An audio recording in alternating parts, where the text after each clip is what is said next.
Sort of careless of him, isn't it? Making all that smoke. Yeah, he's got no reason to think anyone's looking after him. Could be a trap. Let's go see, huh? Yeah.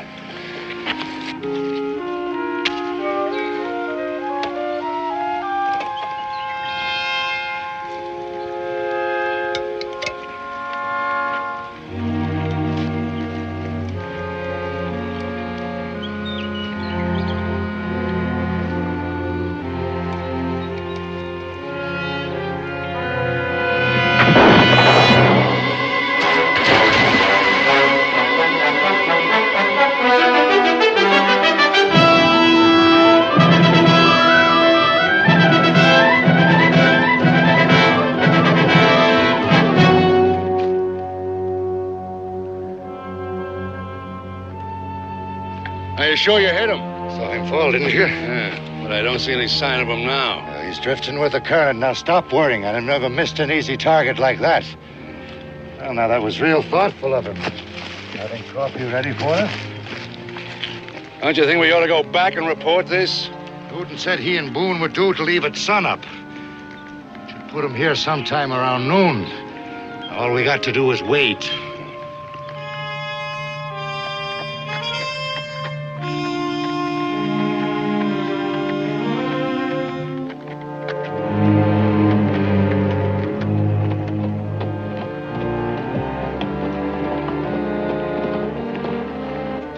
Roughly speaking, this is the beginning of the trace. One direction takes you into Charleston, the other through the Gap.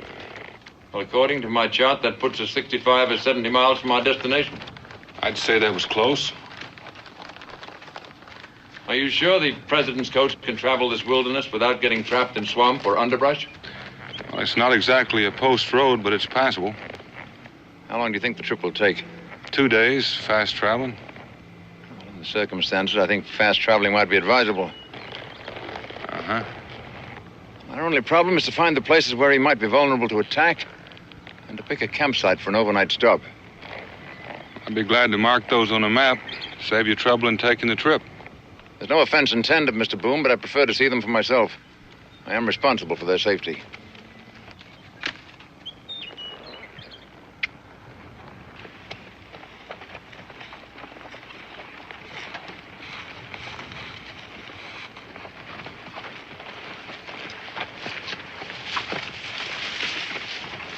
How many will be in the military escort for Mr. Washington? 4 cavalry troopers and a driver. 4 troopers? It's Colonel Lambert's idea. He felt that a larger troop might attract attention. Well, if it was me, I'd swap a little attention for a few more men. You're forgetting Colonel Lambert and myself. Also the men who are working under me. How many's that? I'd prefer to keep that a secret, Mr. Boone, even from you. Shall we proceed?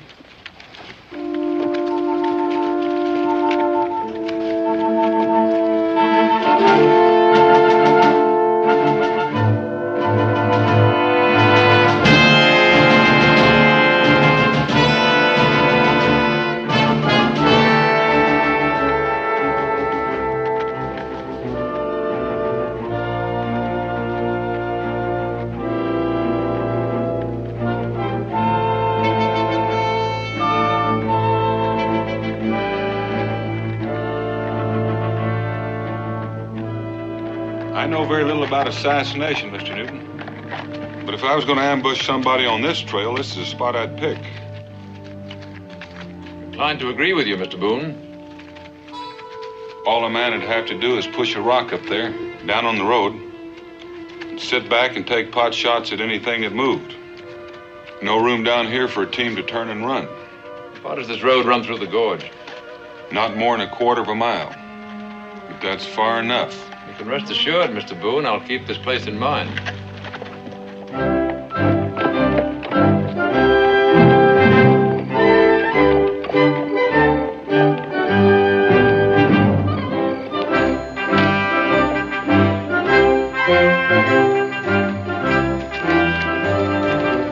Sergeant, post your men.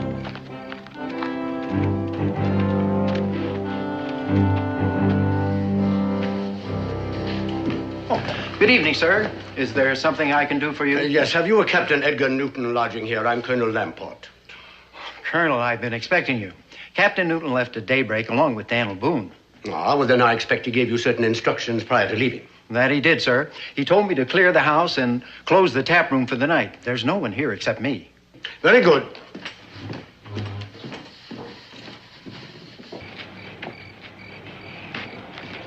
Mr. President, your lodgings are ready.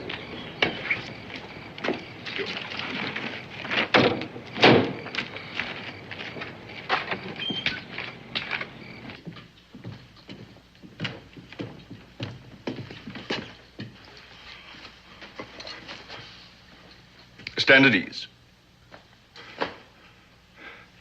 General Washington. Oh, Mr. President, I never thought I'd have the honor. Colonel Lamport tells me you served under me throughout the war. It's always a pleasure to greet an old comrade at arms. I presume you have my lodgings ready? Oh, yes, sir. I'll dine in my rooms. It would be my pleasure if you join me, Colonel. I'm afraid I must ask to be excused, sir. I'd planned to ride ahead and join Captain Newton. I'm anxious to see that he's taken all necessary precautions. I'm flattered by your solicitude for my safety, Colonel. You really deserve a rest. But then you never were one to take your duties lightly. Thank you, sir. Then I'll join you tomorrow somewhere along the trace. Very well. Convey my best regards to Mr. Boone. Say I look forward to our meeting. Yes, sir. Good night. And now, my genial host. If you'll follow me, sir.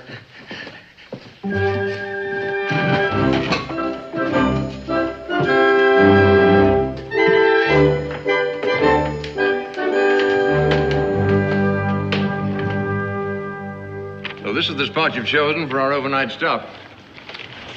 It's about halfway to where we're going. It's as safe a place as I know offhand. There's a bluff back behind us that protects us from above. There's only one way to get in. I can see all that, Mr. Boone. I'm not objecting to your choice.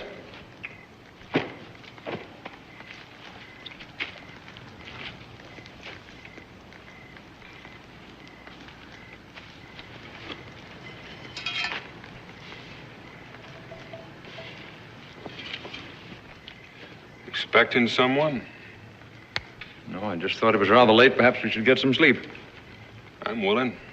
Before we do, why don't you call your dogs in? What do you mean by that? There've been two men tailing us since noon. Since they're no friends of mine, I figured they belonged to you. You're a very observant man, Mr. Boone. Reports of your woodsmanship were not exaggerated. John, Mornay, come on down.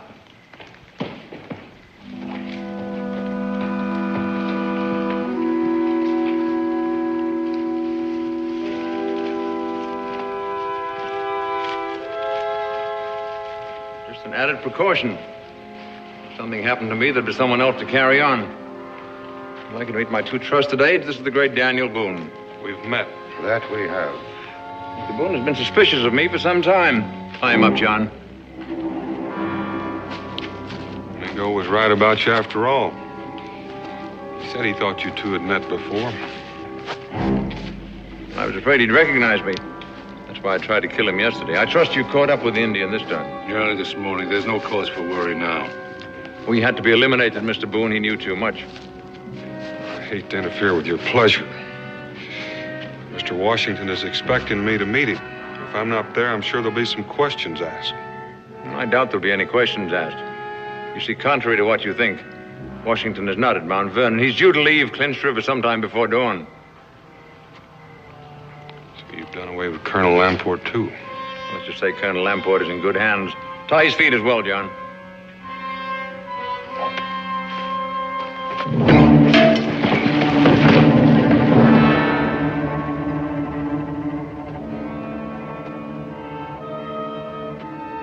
I don't think he'll cause us any further trouble.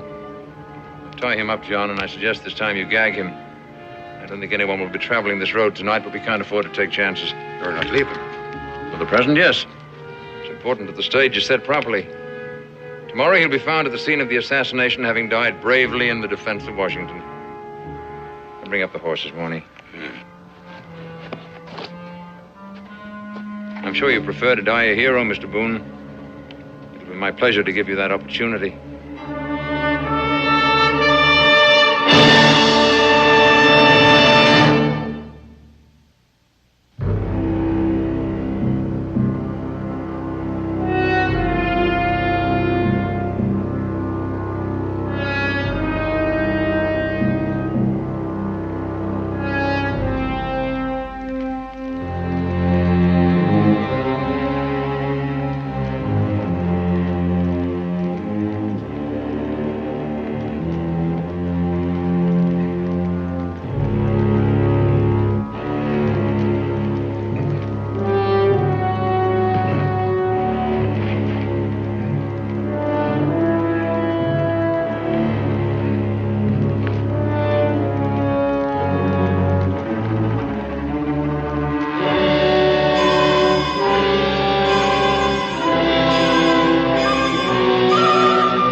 See, they got you, too.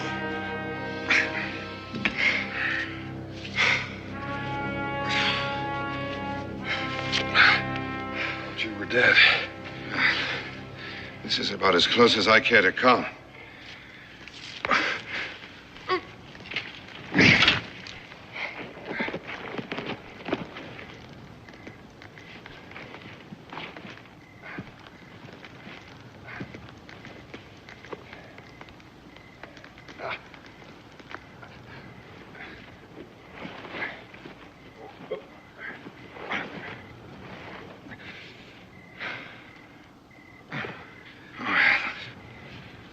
How long you been traveling? Since daylight. Well, if I didn't kill you, you ought to live to be 100. Now, you just sit there and don't try to move.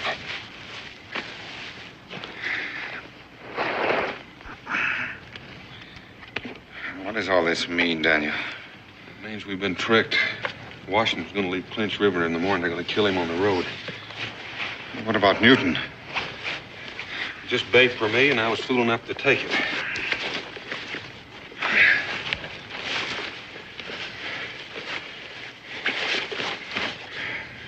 A few Newton likes clean shirts and brandy. How many were involved in the conspiracy? Well, there's Newton, 2 more that I know of, and the ones that ambushed you. There's probably more. Washington has 4 troopers in his escort. It's all my fault. I never should have lost my temper and left you. If I had stayed, sooner or later I would have remembered Newton, and we would have been on our guard. You remember him? Yes, now that it's too late. I met him at the Royal Military Academy in London, and his name wasn't Newton then. Here, take a sip on this.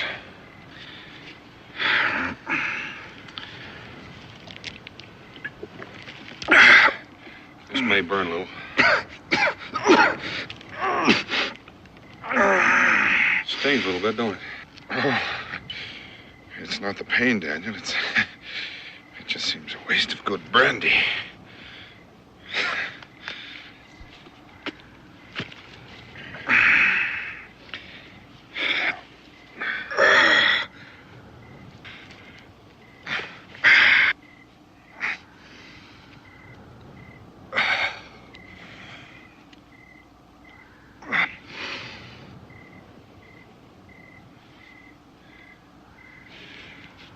I ought to hold you till I get back.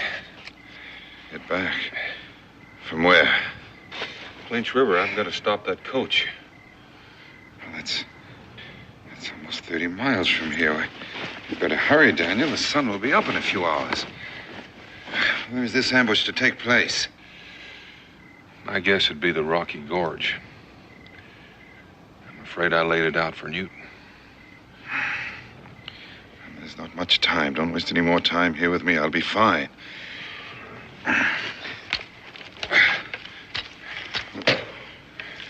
What about you? What if you run into them on the way? Well, They'll think I'm still tied up here. That'll be my advantage, just in case one of them comes back. Is there anything else you want? I just want you to be on your way, Daniel.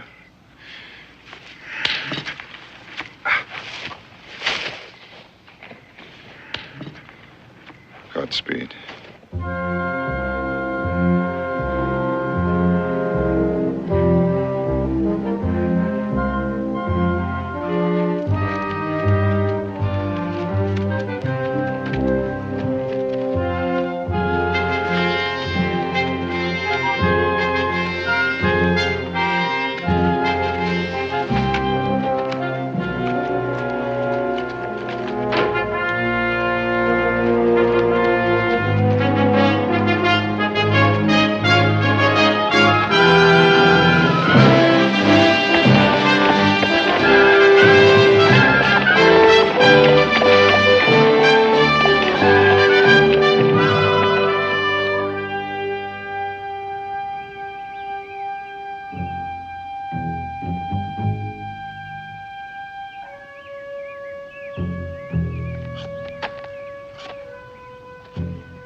Stop toying with that confounded knife. You're getting on my nerves. I beg your pardon. It's not every day I wait around to murder a president. Man's got to get used to that. And I object to your use of the word murder. Call it anything you want. It all comes down to the same thing.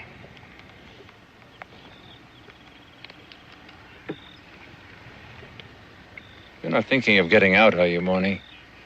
Because I assure you it's much too late. I didn't say that. I just said I didn't like the waiting. Nor does any of us.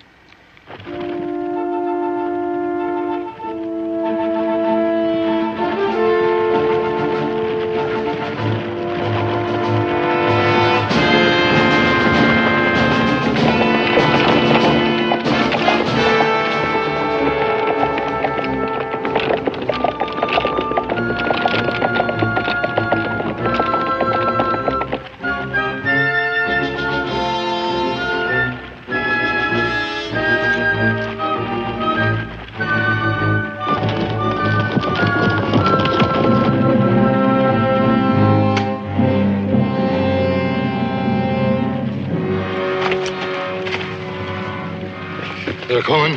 How far away? I make it about a mile. You and Morny better get to your posts. Yes, sir. Remember, shoot straight. We want those two advance guards down, and don't block the road too soon.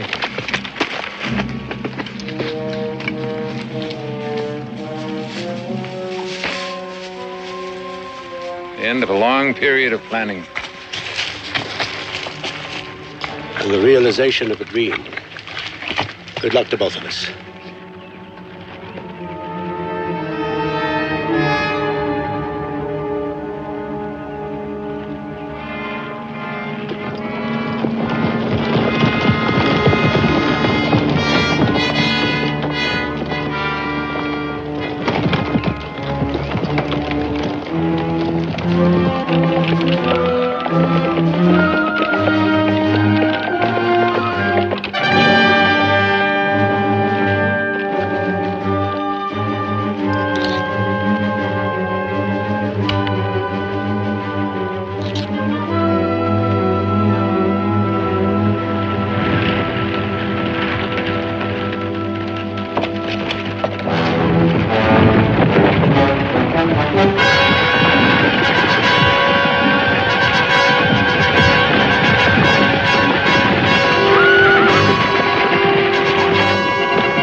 Like Julius Caesar?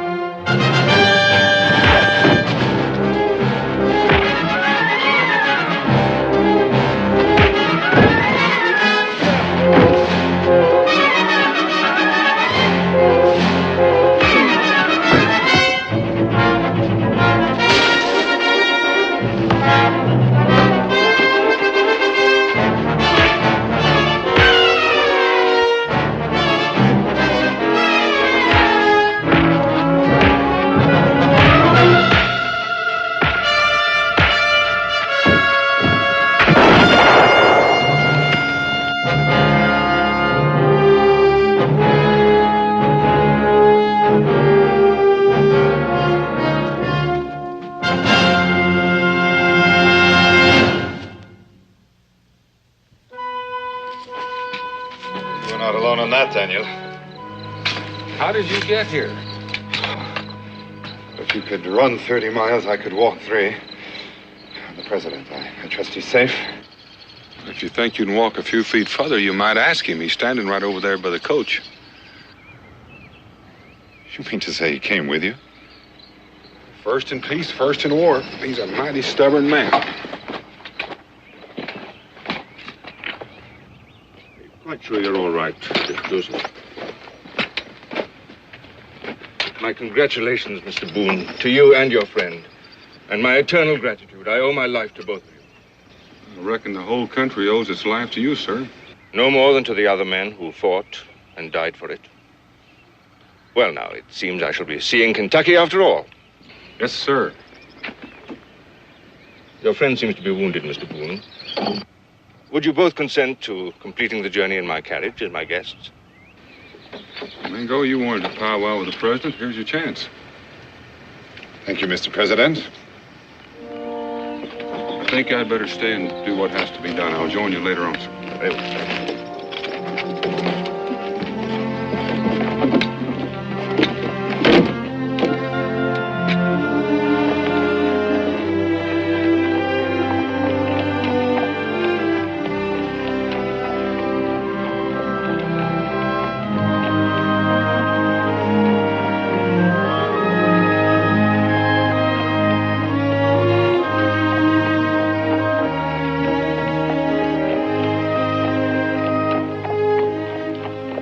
Dark and bloody ground. What a harsh phrase for such a peaceful countryside. The land has seen much fighting, and see much more before there's an end to it. But there will be an end to it. Not in my lifetime, perhaps not in yours. Someday there'll be an end to this bloodshed. How do the Cherokee feel about it, Mingo? The Cherokee are a proud race, Mr. President. At first they fought against the whites. But our chief is a wise man. He no longer lives in dreams, but he's learned to live with reality. He knows that we must live together in peace or forever be driven from our lands. The choice is obvious. And tragic in a way, but there's no help for that. If all the tribes felt as you do, the problem would be simpler. Many lives that will be forfeit could be saved. It has ever been thus. And ever will be. The country is young. There is nowhere to go but to the west. Perhaps someday we'll even cross the Mississippi and move on to the westward from there. The people will fight. As long as man is greedy and the land offers wealth, there will be fighting. But enough of this. I came here to see if this country is suitable for land grants and to enjoy myself during my brief stay. There'll be grief enough when I return without borrowing from the future. You know, I envy you and your friend Daniel. Envy? Us? I envy you your freedom, your leisure, your time for hunting, fishing, for enjoying your life. I wish I could share it with you. Even for a few days? Even for a few days. I think that might be arranged, Mr. President. I was on a fishing trip when I started this journey. The fish is still there. It's a splendid way to see the country. An excellent idea, Mingo. I should have thought of it myself. Now, that's one promise I intend to hold you to.